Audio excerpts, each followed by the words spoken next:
উজনি অসমৰ চাইডে এতিয়া মিয়া আন্দোলনৰ যিটো হেৰি হৈছে এইটো জাতীয়তাবাদী আপুনি সংগঠন মানে সমৰ্থন কৰেনে আৰু লগতে যি উচ্ছেদ অভিযান চলি আছে এতিয়া সেইটোৰ সন্দৰ্ভত আপুনি কিবা মতামত আগবঢ়াব দিছে দুটা প্ৰশ্ন এটা মিয়া সম্পৰ্কীয় মিয়া শব্দটো আমি ব্যৱহাৰ নকৰোঁ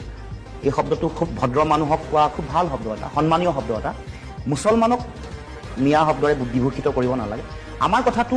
হিন্দু বা মুছলমান নহয় স্বদেশী দেশৰ নাগৰিক আৰু বিদেশীসকলক লৈ দেশৰ সংবিধানে কৈছে যে ৭১ চনৰ ২৫ মাৰ্চৰ পিছত অহা যিসকল বিদেশী তেওঁলোকক চিনাক্তকৰণ কৰিব লাগে ভোটাৰ তালিকাৰ পৰা নাম কৰ্তন কৰিব লাগে তেওঁলোকক বহিষ্কাৰ কৰিব লাগে গতিকে এই যে আমাৰ অসমখনত থকা হিন্দু মুছলমান সকলোৰে সমন্বয়ত সকলো জাতি জনগোষ্ঠী ভাষা ভাষী ধৰ্মাৱলম্বী লোকৰ সমন্বয়ত সমাজখন গঢ়িব লাগিব যিসকল দেৰিকৈ আহিছে প্ৰব্ৰজনৰ ইতিহাস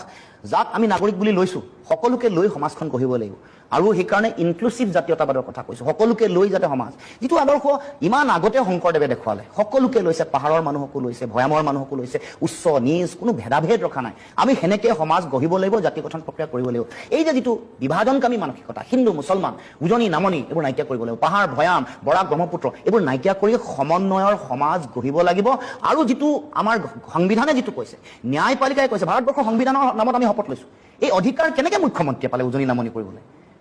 গতিকে সংবিধানৰ শপতটোক অৱমাননা কৰিছে